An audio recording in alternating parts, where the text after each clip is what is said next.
स्वामित्व योजना, यह योजना प्रधानमंत्री नरेंद्र मोदी जी के नेतृत्व में, उनके मार्गदर्शन में जो पूरे देश में हुई है।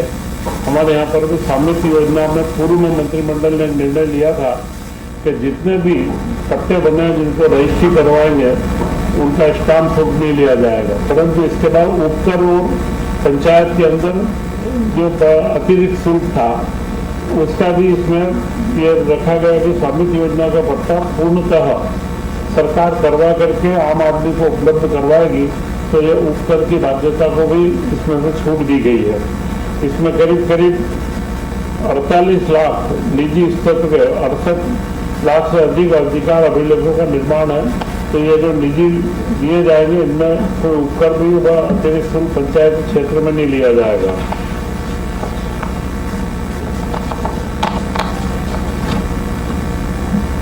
आधुनिक समय में लगातार जो बदलाव हुए हैं, मध्य प्रदेश में Madhya Pradesh state electronic development corporation के द्वारा आज से 12-13 साल पूर्व डाटा सेंटर की स्थापना की गई थी, परंतु इस 12 साल के अंदर जो विकास हुआ है और उन सारे विकास और टेक्नोलॉजी का जो अपग्रेडेशन हुआ है, तो इस डाटा सेंटर में भी नया पूरा अपग्रेडेशन करना, आधुनिक तकनीक का इस्तेमाल करना, AI का इस्तेमाल करना, इसके लिए एक 800 करोड़ की योजना मंजूर की गई है कि मध्य प्रदेश का डाटा सेंटर अत्याधुनिक हो, उसकी क्षमता बढ़े और उसके बारे में SCDC को अतिरिक्त बजट इसके अंदर दिया गया है।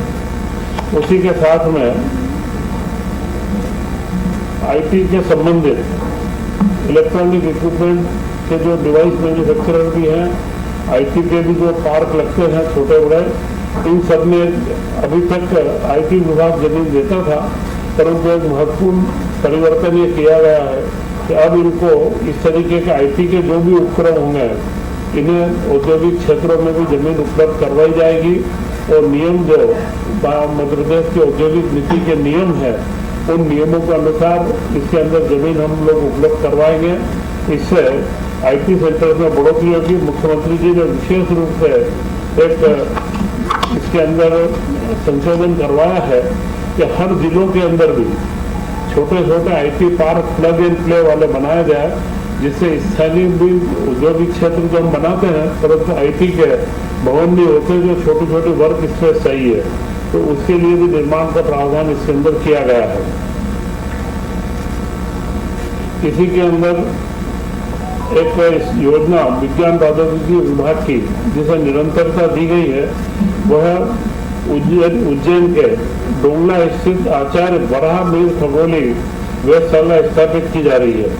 तो उसके अंदर करीब करीब 39 करोड़ रुपए अगले 5 वर्षों में खर्च करके और इसका जो आधुनिकीकरण वो जो वर्तमान संदर्भों के साथ में इसका तालमेल रहे, इसका ये कार्य भी हम लोग कर रहे हैं।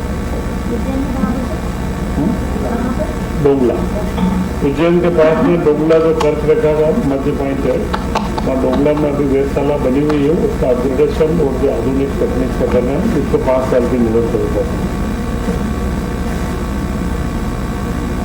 नगरीय विभाग को एक पर्यावरण से संबंधित नई योजना बनाई जा रही है।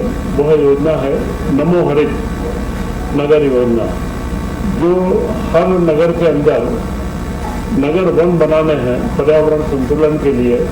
उसके लिए नमो हरित योजना में अगले 5 सालों के लिए 100 करोड़ का प्रावधान किया गया है कि जो नमो वन बने, नगर वन जो बने, उन वनों में स्थापना के समय भी CSR या स्थानीय जन भागीदारी की राशि जो मिलेगी उसका बराबरी का राशि राज्य सरकार वहन करेगी और उसी के साथ में प्रति वर्ष 5 सालों तक उनके मेंटेनेंस के लिए भी उसका पूरे नियम बनाए हुए हैं, उनको मेंटेनेंस की राशि भी राज्य सरकार देगी। तो इन वनों का निरंतर जो हम लोग वन बनाते भी है तो उसके बाद उसका मेंटेनेंस अपग्रेडेशन उसका सारा कार्य चलता रहे। 100 करोड़ का प्रावधान 5 साल के लिए रखा है। लोक स्वास्थ्य में एक महत्वपूर्ण निर्णय लिया गया है, क्योंकि अभी हर जिलों के अंदर वो छोटे जो हमारा सामुदायिक स्वास्थ्य केंद्र है उन सब में विशेषज्ञ डॉक्टरों की बड़ी कमी है।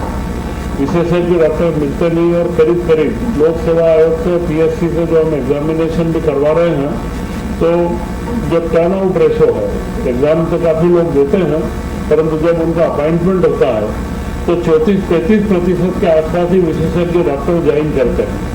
अभी यह नियम में बदलाव किया कर रहे हैं कि जहाँ पर ऐसे पद खाली है वहाँ पर विभाग अपने स्तर के ऊपर विशेषज्ञों को भर्ती करेगा और उसको जब वह सर्विस के लिए आएगा तो उसको स्पष्टता रहेगी कि मुझे इस क्षेत्र में कार्य करना।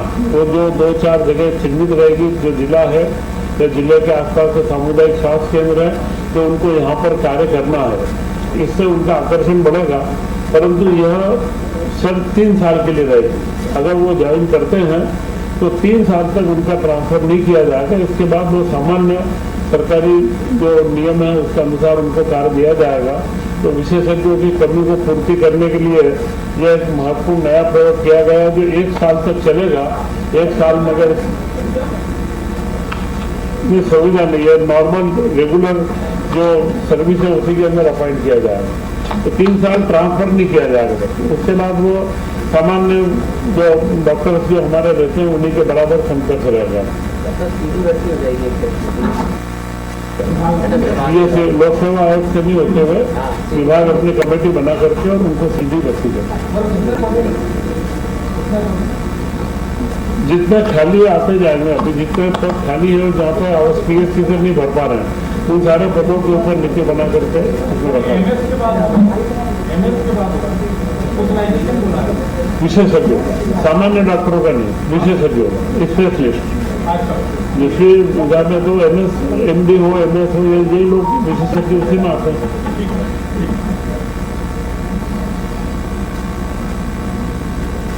मध्य प्रदेश सरकार इस स्कूटी योजना चलाती है। जो प्रथम श्रेणी में जो बच्चे आते हैं उनको मोटराइज स्कूटी का चयन में 90,000 रुपये और ई स्कूटी पर 1,20,000 देती है। उन योजना को अगले 5 वर्षों के लिए निरंतरता दी गई है और इसके माध्यम से करीब करीब 23,000 छात्रों को लाभान्वित किया जा रहा है। तो 495 करोड़ अगले 5 सालों में इस योजना की निरंतरता की स्वीकृति दी गई है।